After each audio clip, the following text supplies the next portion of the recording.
turn to Section 1. Section 1. You will hear a woman who is applying for a driving licence.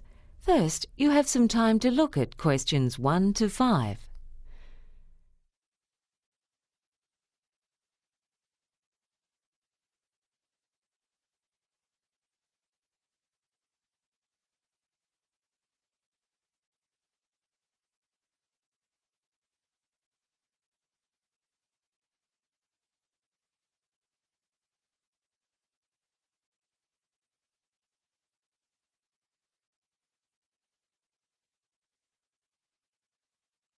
Now listen and answer questions 1 to 5. Good morning. Can I help you? I'd like to apply for a driving licence. Right. We'll just have to fill in this form. Uh-huh. First, could you tell me your full name? Yes, it's Teresa Collins. Right. The woman says her name is Teresa Collins, so Teresa Collins has been written next to the example on the question paper. Now continue with questions 1 to 5. And what type of vehicle would you like to drive? Oh, just a normal car. That's a Class C licence then. Have you ever held a driving licence in another country? Oh no, I'm too young. Anyway, I think I'd be too scared to drive in another country. Right. I'll just need to get some personal details from you. Could I have your date of birth, please? Yes, it's the 17th of March 1994. And what's your address? 28 River Street. That's spelt R-I-V-E-R. Is that right? Yes. And that's in Bentley, isn't it? Yes. OK. And your phone number? I'll give you my home number. It's 3701 8699. Right. And what form of ID do you have with you? Well, I've got a bank card. Here it is. Let's see. No, we need something with your photo on it, like a student card. I've got that with me. Here you are. Yeah, that's fine. Now, there's an application fee of $55. How would you like to pay? We take credit cards, but not cheques, I'm afraid. And we take cash, of course, if you have enough money with you. I do, actually. And I try not to use my credit card if I can avoid it. Here you are. Thank you. Before you hear the rest of the conversation, you have some time to look at questions 6 to 10.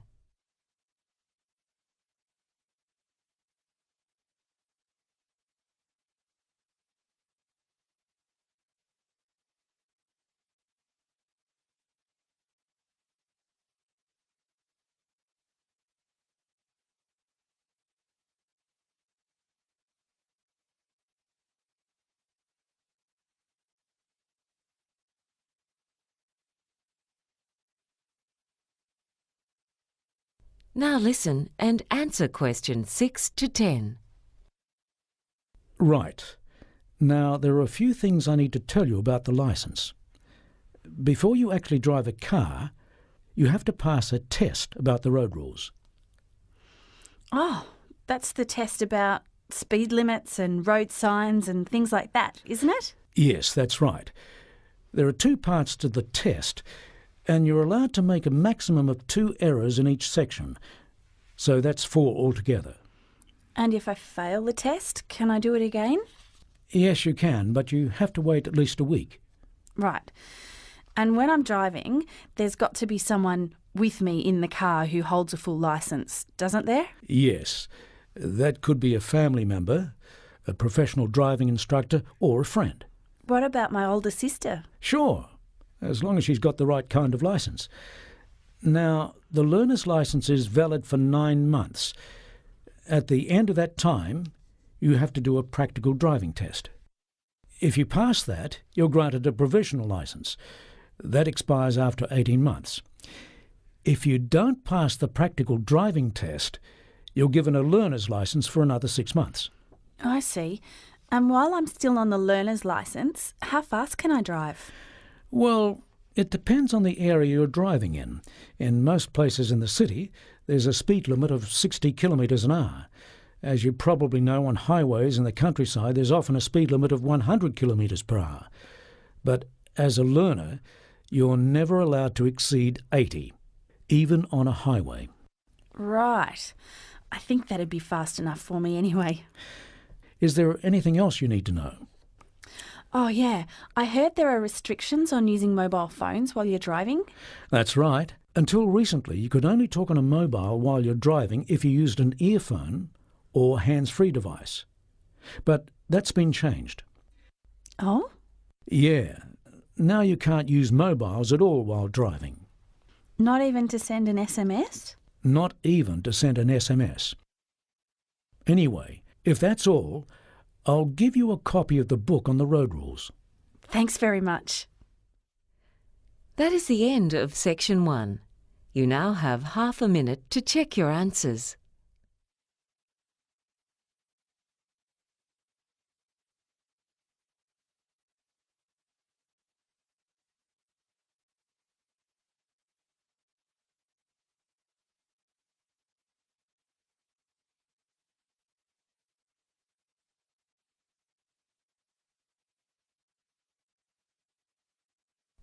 Now turn to Section 2.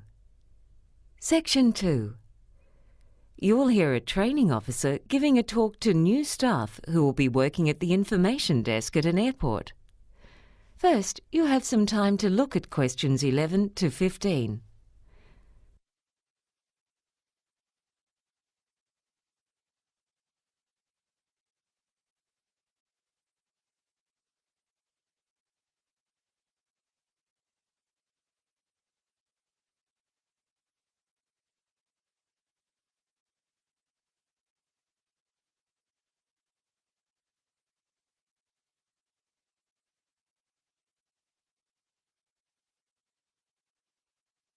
Now listen and answer questions 11 to 15.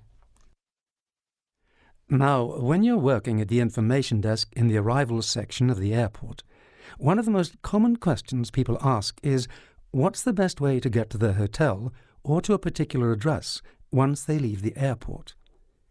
The answer you give them depends on a number of factors, so I'm going to give you a few general tips to help you deal with these issues by taking the case of a typical destination for the average traveller.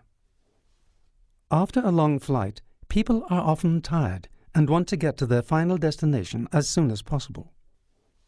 You'd think that the quickest way would be to take a taxi, but because of traffic congestion, it turns out that it's usually better to take the train. Trains are cheaper than taxis, and taxis get caught in traffic jams, and they can't go through red lights. For some passengers, the most important consideration is to take a means of transport that is going to run according to schedule. Now, you would think that the train would be the best one for this. But as the airport train is operated by a private company, there have been a lot of problems integrating its running times with the publicly owned train network, and this has resulted in a lot of delays. Surveys on travelling to and from the airport have found that minibuses are the most dependable form of transport. There are other considerations too. If a person wants a comfortable ride with plenty of legroom after a long flight in a cramped seat, it'd be best for them to take one of the large air-conditioned buses. It's a new fleet with plenty of space for luggage, and on top of that, they're much cheaper than taxis. Some passengers are far more concerned about security. Of course, we can't guarantee that they won't be robbed or even cheated by a dishonest driver, so I think for them the best thing to do is to get someone who they know and trust to pick them up in their car. Finally, there's also the green traveller, who wants to cause the least possible pollution. Now, obviously, we can't tell them to walk because it's too far, particularly with heavy luggage. You might guess that public transport would be the cleanest way to travel, but it turns out that it's taxis, and that's because of the type of fuel they use. They're also, not surprisingly, the most popular choice of business people. Before you hear the rest of the talk, you have some time to look at questions 16 to 20.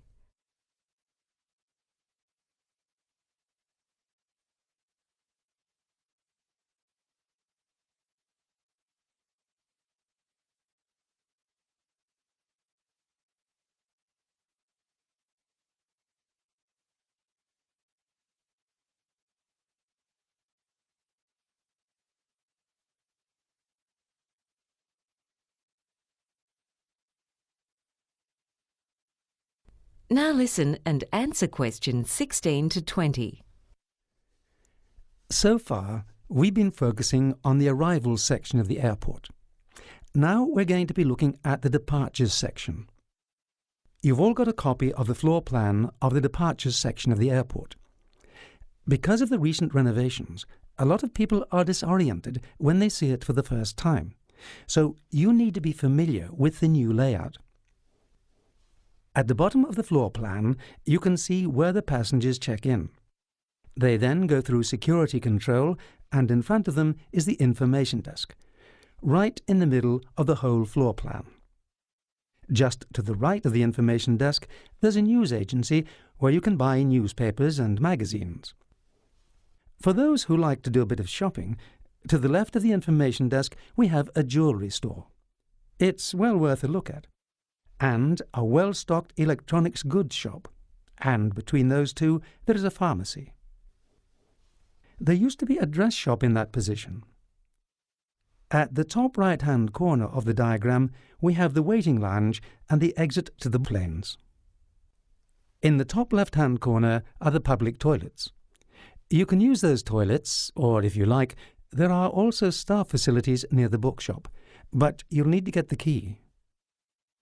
Just behind the information desk we have some food outlets, and over to the right, next to the waiting lounge, is a cafe.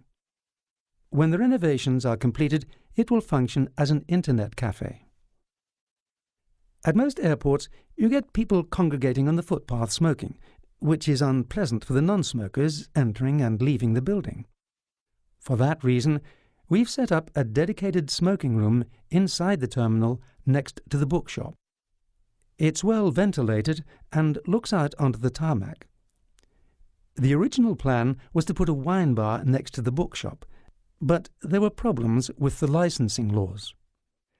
I'd encourage you to walk around the airport to familiarise yourselves with the layout, so that you can more easily handle passengers' inquiries.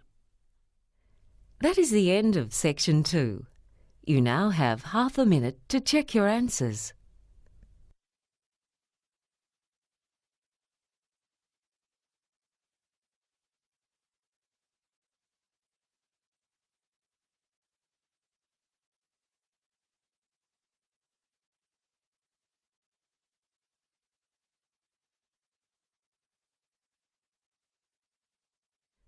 Now turn to section 3. Section 3. You will hear 2 college students reporting to their science class about a project they have done on an Australian animal called the Tasmanian devil. First, you have some time to look at questions 21 to 26.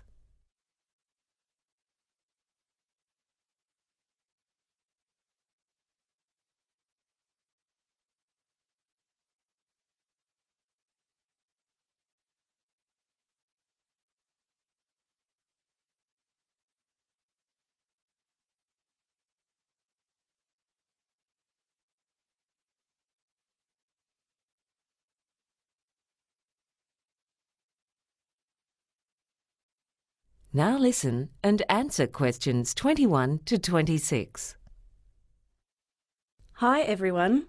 For our assignment on a native animal, George and I chose that unusual Australian creature, the Tasmanian devil. Yeah. Actually, they don't deserve to be called devils, though they do have some strange habits. Anyway, as their name indicates, they're only found in the wild on the island of Tasmania. You can find them all over the island, including in the southwest rainforests and in coastal heath areas, but they're most commonly found in the forests where there's less rainfall in the eastern and northern parts of the island.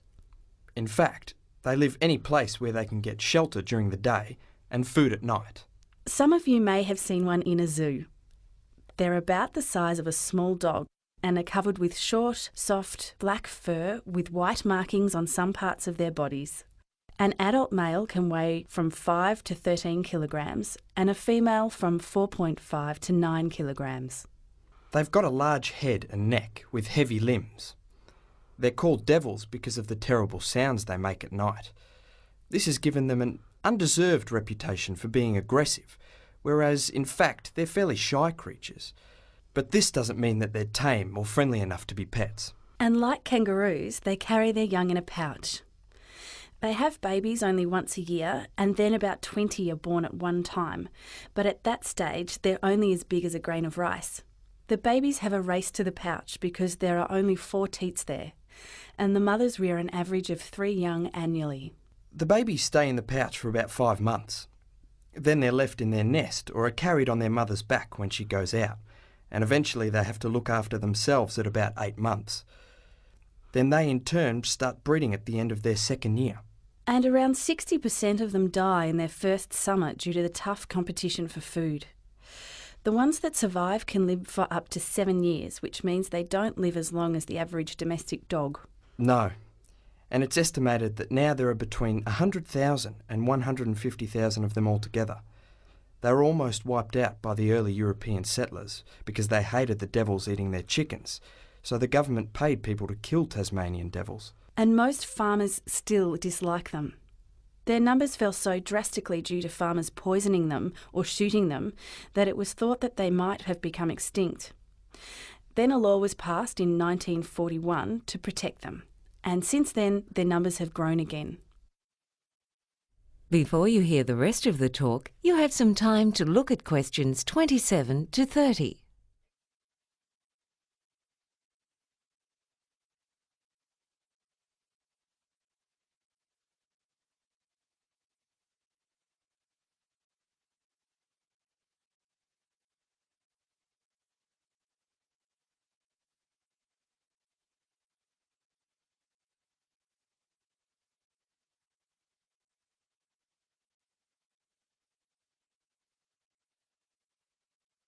Now listen and answer questions 27 to 30. Now we'd like to talk about some of their habits. They live alone in places such as hollow logs, caves, or in burrows underground, which they line with bark, grass and leaves. They usually move slowly and look clumsy when they move quickly, but the young ones are more agile and can even climb trees. But one of the most amazing things about Tasmanian devils is how and what they eat.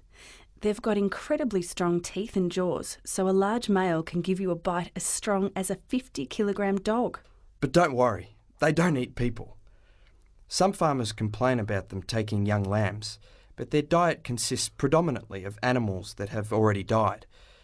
They don't get ill when they eat sick animals because of the digestive enzymes in their own stomachs that kill the diseases. And they've got an undeserved reputation for being smelly, whereas in fact they wash themselves as much as cats do. They're nocturnal animals, so they go hunting at night, often travelling up to 15 kilometres and using their strong sense of smell to find food.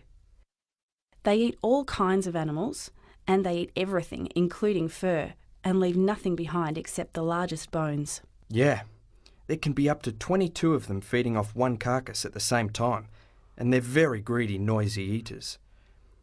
In all the excitement of eating, there's a lot of coughing, barking and so on. It's quite common for them to bite each other to decide who can eat first, who goes second and so on. And they've got an incredible appetite. They can eat the equivalent of 40% of their own body weight in just half an hour, which is like a human eating about 25 kilograms of steak. And they make really good use of their strong, blunt teeth. When they're frightened, they show them by yawning, which is more effective than biting or barking. But the only serious fighting that takes place is when they're looking for a mate. All in all, they're a fascinating little animal. That is the end of section 3. You now have half a minute to check your answers.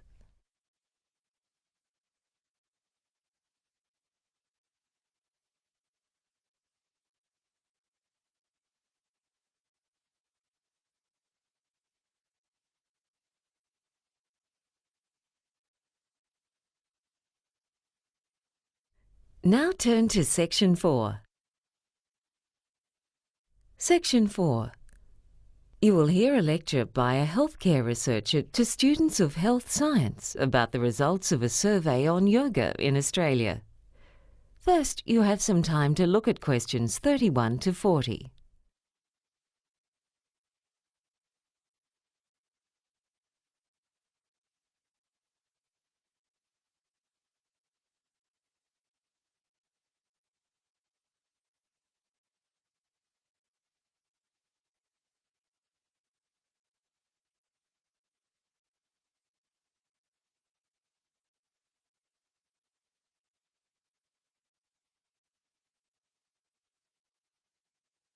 Now listen and answer questions 31 to 40. Good afternoon, everyone.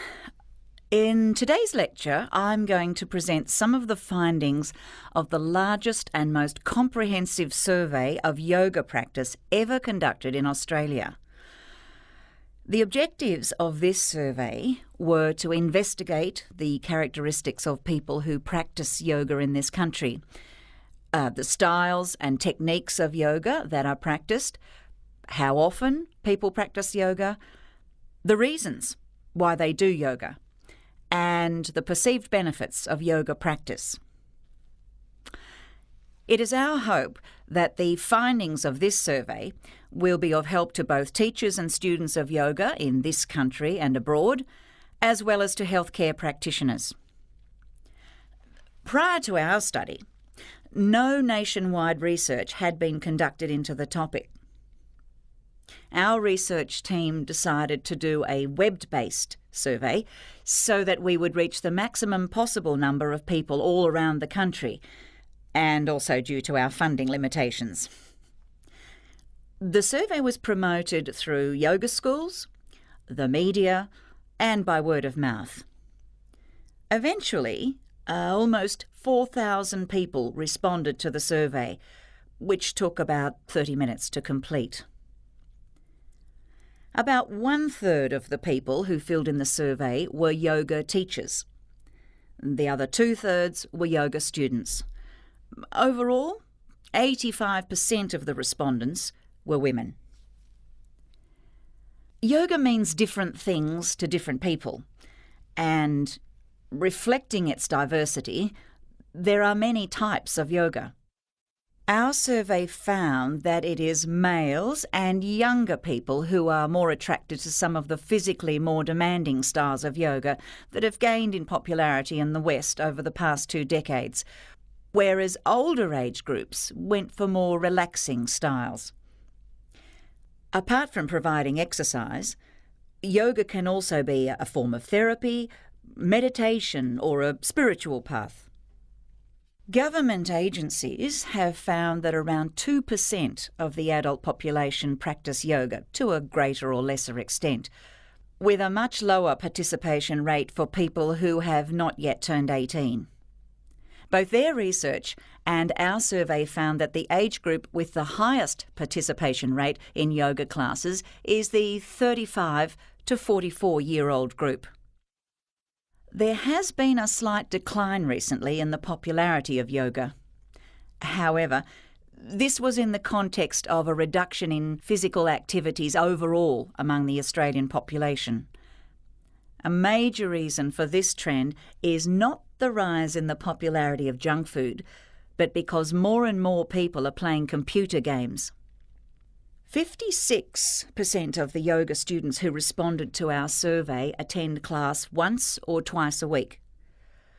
In contrast, and not surprisingly, the same percentage of the yoga teachers in our survey said they taught or practiced yoga between 5 and 7 times per week. Most people initially take up yoga to improve their health and fitness, with an emphasis on flexibility and strength, but also in order to reduce stress or as a treatment for a physical problem, particularly for a bad back. Many of the respondents to our survey stated that their reasons for doing yoga changed after they started doing regular practice, with more than half claiming that they keep at it for their personal development which could be interpreted in a variety of ways. Although overall yoga promotes physical and mental health, it can cause damage if not done properly.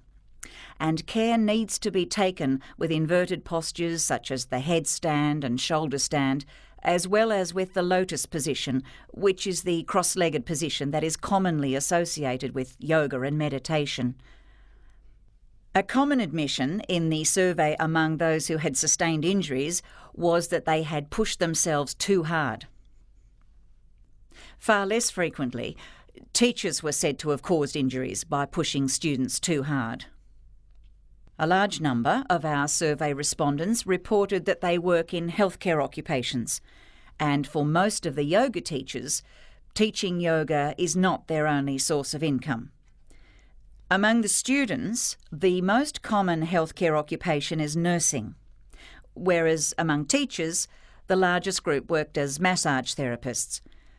Many also worked as nurses, psychologists, and practitioners of alternative medicine. In the survey, we also looked at incomes. We didn't ask for individual incomes, but household incomes. That is, the total income of all the people that survey respondents lived with. We found that around 3/4 of the students and 60% of the teachers have a household income above $50,000 per year, whereas just 9% of the students are on an annual household income below $30,000. 1 in 5 of the teachers belong to this group. It would seem that being a yoga teacher is not a path to riches. Yoga itself isn't that expensive, with the average person spending just under $100 a month on yoga practice and accessories. Overall, yoga was found to have a positive impact on people's lives, with a clear majority concluding that their physical, mental and emotional health, as well as their relationships, were better or much better than before they started doing yoga. That is the end of section 4. You now have half a minute to check your answers.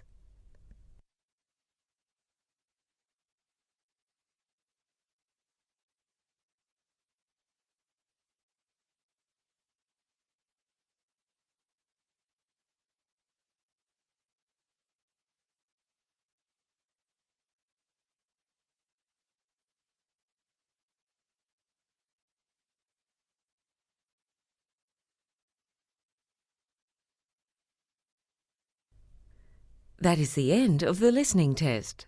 You now have 10 minutes to transfer your answers to the answer sheet.